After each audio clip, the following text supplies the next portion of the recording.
कल्पना कीजिए कि अक्टूबर 2024 का महीना है। न्यूयॉर्क के मैनहट्टन इलाके में साउथबीज रेयर बुक्स एक बेहद खुफिया नीलामी आयोजित कर रहा है। मतलब हॉल का माहौल ऐसा है जैसे किसी हॉलीवुड सस्पेंस थ्रिलर का सीन चल रहा हो। बिल्कुल। और सबसे दिलचस्प बात यह है कि उस कमरे में सिर्फ 12 चुनिंदा लोग बैठे हैं। हाँ। कुछ रूसी ओलिगार्क्स के प्रतिनिधि हैं, कुछ सिलिकॉन वैली के अरबपति हैं जिन्हें ऑकल्ट यानी इन गुप्त विद्याओं में गहरी दिलचस्पी है। हाँ। और पीछे की तरफ हुडी पहने हुए सऊदी अरब के कुछ बेहद रहस्यमयी इन्वेस्टर बैठे हैं। और जिस चीज के लिए दुनिया के सबसे ताकतवर लोग वहां इकट्ठा हुए हैं ना, उसे छूना तो दूर, नंगी आंखों से देखने तक की मनाही है। सही कहा। वो किताब हॉल के बीचों बीच एक बुलेट प्रूफ शीशे के अंदर कैद है। पुराने लेदर में लिपटी हुई इन बोली लगाने वालों को बस इतना बताया गया है कि ये 1256 ईस्वी की एक अज्ञात लैटिन पांडुलिपि है जिसका ताल्लुक स्पेन से है। मतलब किसी को उस किताब के असली पन्नों के बारे में कुछ पता ही नहीं है। फिर भी पूरे हॉल में दबी हुई आवाज में एक ही नाम गूंज रहा है, पिकैट्रिक्स। और बोली शुरू होती है $30 लाख से। बाप रे। हॉल में तनाव इतना ज्यादा है कि आयोजकों के हाथ कांप रहे हैं और आखिरकार ये बोली $43 लाख पे जाकर रुकती है। इसे जीतता है सिलिकॉन वैली का एक टेक अरबपति। तो आज की इस गहन चर्चा का यानी हमारी इस डीप डाइव का मिशन इसी घटना से शुरू होता है। ये पिकैट्रिक्स आखिर है क्या? इसे इतिहास में जिन्नों को काबू करने और सितारों की चाल से दुनिया बदलने वाली किताब माना जाता है। आज हम यही समझेंगे कि कैसे 11वीं सदी की एक अरबी किताब यूरोप के राजाओं का सबसे बड़ा गुप्त हथियार बनी, और कैसे इसका प्राचीन फॉर्मूला आज के आधुनिक फाइनेंस जगत, मेरा मतलब है वॉल स्ट्रीट के सबसे जटिल एल्गोरिथम से मेल खाता है। बिल्कुल। लेकिन सबसे पहला सवाल जो मेरे दिमाग में आ रहा है वो एक बहुत अजीब विरोधाभास है। मैं सोच रही थी कि हम एक ऐसी दुनिया में रहते हैं जहां विज्ञान ने क्वांटम कंप्यूटिंग और एआई तक का सफर तय कर लिया है। हाँ, सही बात है। फिर दुनिया के सबसे अमीर, सबसे तार्किक लोग 1000 साल पुरानी एक जादू टोने की किताब के लिए $43 लाख क्यों लुटा रहे हैं? इस विरोधाभास को समझने के लिए ना हमें इंसान के मनोविज्ञान और इतिहास के पन्नों को एक साथ खंगालना होगा। तो चलिए थोड़ा पीछे चलते हैं। ठीक है।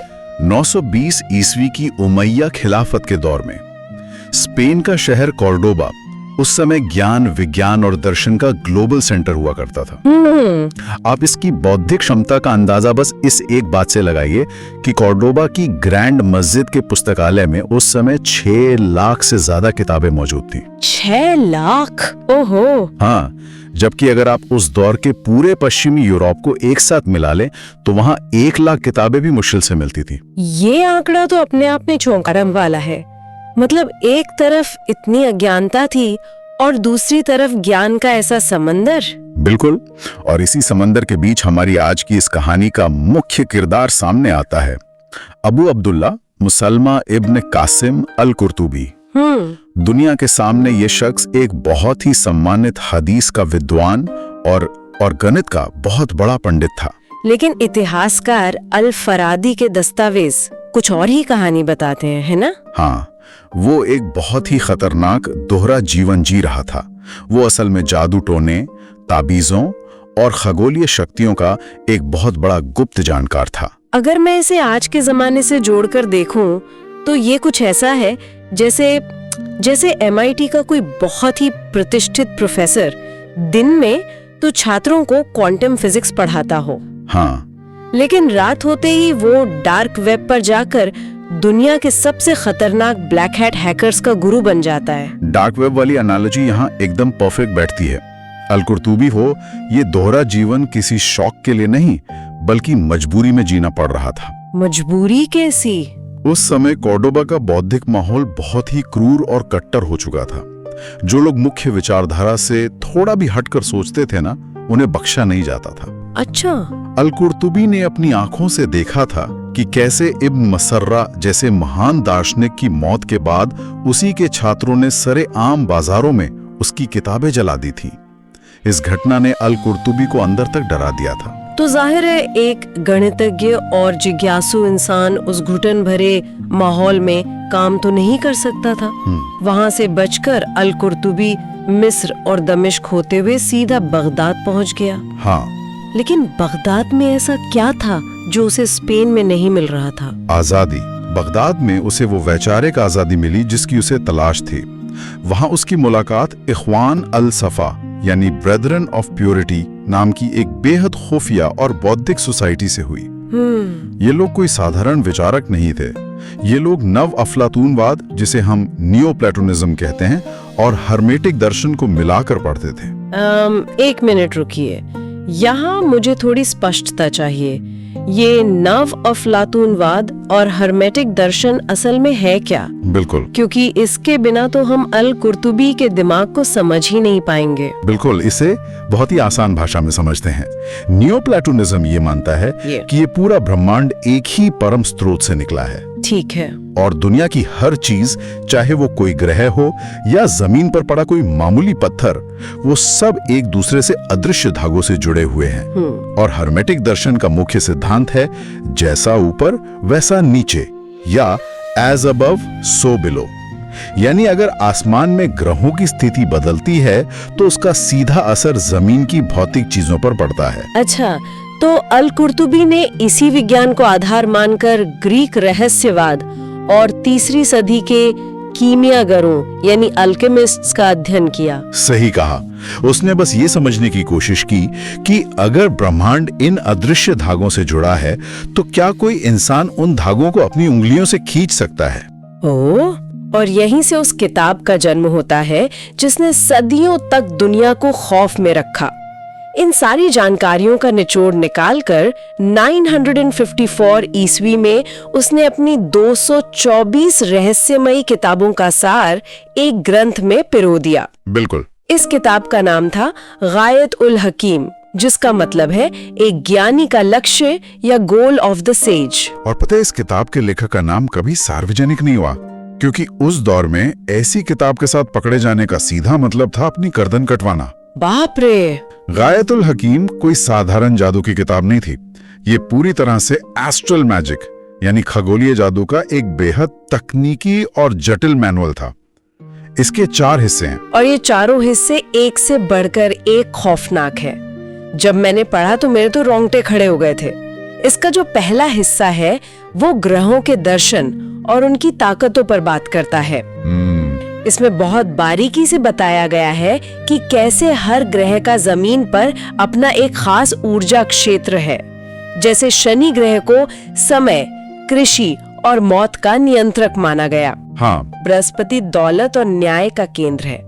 मंगल ग्रह का संबंध युद्ध, रक्त और आतंक से है। सूर्य ताकत के लिए, शुक्र आकर्षण के लिए, बुध व्यापार के लिए और चंद्रमा इंसान की भावनाओं के लिए। यहाँ ये समझना बहुत जरूरी है कि अल कुर्तुबी इन ग्रहों को कोई देवता नहीं मान रहा था। तो फिर क्या मान रहा था? वो उन्हें एक मशीन के गियर की तरह देख रहा था। इसी मैकेनिज्म को सिंपैथेटिक मैजिक कहा जाता है। इसके अनुसार ब्रह्मांड एक विशाल घड़ी की तरह है। अगर कोई इंसान जमीन पर किसी छोटी सी चीज जैसे किसी जानवर का खून या किसी खास धातु का सही तरीके से इस्तेमाल करे तो वो आसमान के उस विशाल ग्रह की ऊर्जा को अपनी तरफ खींच सकता है। लेकिन जब हम इसके दूसरे हिस्से पर आते हैं ना, तो ये दर्शन पूरे तरह से डरावनी रस्मों में बदल जाता है। इसमें ताबीज बनाने और जिन्नों को बुलाने के तरीके बताए गए हैं। बिल्कुल। मुझे ये समझ नहीं आता कि अल कुर्तुबी जैसा एक तार्किक गणितज्ञ ऐसी बातें कैसे लिख सकता है। उदाहरण के लिए इसमें दौलत पाने का एक नुस्खा है। हाँ, वो बृहस्पति वाला। हाँ, उसमें लिखा है कि जब बृहस्पति ग्रह धनु और मीन राशि के बीच हो तब एक हरे रेशमी कपड़े पर 7 बाय 7 का एक ग्रिड बनाएं और शुक्र ग्रह के प्रभाव में एक खास मंत्र को 70 बार पढ़ें। ऐसा करने पर माना जाता था कि 40 दिन के अंदर भारी मात्रा में सोना आपके दरवाजे पर आ जाएगा। आपको ये अंधविश्वास लग सकता है, लेकिन वो इसे एक विज्ञान की तरह लिख रहा था। अब आप पूछेंगे कि 7 बाय 7 का ग्रिड ही क्यों? हाँ, बिल्कुल। क्यों? क्योंकि उस समय सिर्फ 7 मुख्य ग्रहों को ही मान्यता प्राप्त थी। हरा रेशम बृहस्पति का भौतिक स्वरूप माना जाता था। वे मानते थे कि सही समय, सही वस्तु और सही ध्वनि के वाइब्रेशन से ब्रह्मांड का कोड हैक किया जा सकता है। और वो मंगल ग्रह वाला नुस्खा तो सीधे तौर पे डार्क मैजिक है। मतलब इसमें लिखा है कि जब मंगल वृश्चिक राशि की 3री डिग्री में हो तो भेड़ के खून से एक पेंटाग्राम बनाना होता है। हाँ, लेकिन मेरा सवाल यह है कि भेड़ का खून ही क्यों इस्तेमाल किया गया? देखिए, मंगल ग्रह को हमेशा से उग्रता, युद्ध और लाल रंग से जोड़ा गया है। सिंपैथेटिक मैजिक के नियम के अनुसार मंगल की ऊर्जा को जमीन पर पकड़ने के लिए उसी के स्वभाव वाली किसी चीज की जरूरत थी। अच्छा, तो भेड़ का खून उस हिंसक ऊर्जा का एक तरह से जमीनी एंटीना था। इसके जरिए पूर्वी जिन्नों के बादशाह मैमून को पुकारा जाता था और उसे हजरत सुलेमान की अंगूठी का वास्ता देकर मजबूर किया जाता था। यहाँ मैं उस दौर के धार्मिक विद्वानों के नजरिए को भी निष्पक्ष रूप से देखना चाहिए, क्योंकि जब ये किताब सामने आई तो इसका बहुत कड़ा विरोध हुआ था। बिल्कुल हुआ था। इब्न तैमिया जैसे मशहूर इस्लामी विद्वान ने इसे शिर्के असगर करार दिया। मतलब उनके अनुसार ये उस सृष्टिकर्ता का अपमान था जिसने ये दुनिया बनाई है, क्योंकि इंसान भगवान से मांगने के बजाय उसकी बनाई हुई चीजों जैसे ग्रहों और जिन्नों से मदद मांग रहा था। और इमाम गजाली ने भी इसे पूरी तरह हराम बताया था। उनका मानना था कि बिना किसी दैवीय सुरक्षा के ऐसी ताकतों से संपर्क करना इंसान की आत्मा को तबाह कर सकता है। और उनका ये डर बेबुनियाद भी नहीं था, क्योंकि अगर हम इस किताब के 3रे और 4थे हिस्से को देखें तो वो गंदगी, अशुद्धता और इंसान के सबसे घिनौने रूप को दिखाता है। हाँ, वो हिस्से तो वाकई बहुत डरावने हैं। इसमें दुनिया पर नियंत्रण पाने के लिए मेंढक की सूखी खाल, इंसानी बाल और ऐसी ही अशुद्ध चीजों को शनिवार की आधी रात शनि ग्रह के प्रभाव में जलाने की बात कही गई है। उस उठते हुए धुएं के जरिए जाजील नाम के एक जिन को बुलाया जाता था। ये सवाल मुझे बहुत परेशान करता है कि आखिर लोग ऐसा क्यों करना चाहते थे। अगर हम इतिहास और मनोविज्ञान के दस्तावेज देखें तो इन जिन्नों को बुलाने के सिर्फ 4 ही मुख्य कारण होते थे। कौन कौन से? पहला, या तो इंसान को कोई छिपा हुआ खजाना चाहिए था। दूसरा, उसे भविष्य के गहरे राज जानने थे। तीसरा, अपने दुश्मनों को पूरी तरह बर्बाद करना था। या चौथा, किसी के मन में अपने लिए प्यार पैदा करना था। अगर गहराई से विश्लेषण किया जाए ना, तो ये किताब दर्शन के नाम पर बस इंसानी लालच, सत्ता की भूख और दूसरों पर कंट्रोल पाने का एक बहुत ही खौफनाक मैनुअल है। बिल्कुल सही कहा आपने। अब यहाँ से इस गहन चर्चा में एक बहुत बड़ा ऐतिहासिक मोड़ आता है। हाँ। एक अरबी विद्वान की लिखी ये किताब, जो बगदाद और कॉर्डोबा की गलियों में छुपकर पढ़ी जा रही थी, वो आखिर स्पेनिश ईसाइयों के हाथ कैसे लगी और कैसे इसने पूरे यूरोप के सत्ता के गलियारों में तहलका मचा दिया। इसका सीधा संबंध स्पेन के रिकॉन्क्वेस्टा से है। जब स्पेन में कैथोलिक राजाओं ने अपनी जमीनें वापस छीनना शुरू किया, तो इसी दौरान कैस्टील के राजा अल्फोंसो X ने टोलेडो शहर पर कब्जा कर लिया। राजा अल्फोंसो एक बहुत ही अजीब मानसिकता वाला शासक था। उसे लगता था कि हथियार से आप सिर्फ जमीन जीत सकते हैं, लेकिन दुनिया पर राज करने के लिए आपको कुछ और चाहिए। अल्फोंसो इस बात से बहुत हैरान था कि मुसलमानों ने अतीत में इतनी बड़ी सफलताएं आखिर हासिल कैसे की थी, जैसे 1187 में यरूशलेम जीतना, या फिर सबसे अहम बात बगदाद शहर की अर्थव्यवस्था। बिल्कुल। उस समय अकेले बगदाद की जीडीपी पूरे यूरोप की जीडीपी से भी ज्यादा थी। अल्फोंसो को लगता था कि ये सिर्फ अच्छी नीतियों का नतीजा नहीं है। हाँ, उसे यकीन था कि इनके पास कोई ब्रह्मांडीय रहस्य या कोई कॉस्मिक चीट कोड मौजूद है जो इन्हें अजेय बनाता है। और उसी चीट कोड को डिकोड करने के लिए अल्फोंसो ने टोलेडो में अनुवाद का एक बहुत बड़ा अभियान शुरू किया। उसने यहूदी कबाला विद्वानों की एक टीम बनाई। कबाला, जो यहूदी रहस्यवाद की एक शाखा है। हाँ, जो ये मानती है कि ब्रह्मांड को संख्याओं, अक्षरों और शब्दों के गणित से समझा जा सकता है। इन विद्वानों को अरबी, लैटिन और हिब्रू तीनों भाषाएं आती थीं उन्होंने गायत उल हकीम का लैटिन में अनुवाद किया, लेकिन उसमें कबाला के रहस्यमयी सूत्र भी मिला दिए। और इस तरह ये किताब एक नए और भी ज्यादा खतरनाक रूप में सामने आई, जिसे आज पूरी दुनिया पिकाट्रिक्स के नाम से जानती है। और ये पिकाट्रिक्स तो जैसे यूरोप के वीआईपी लोगों का सबसे बड़ा ऑब्सेशन बन गई।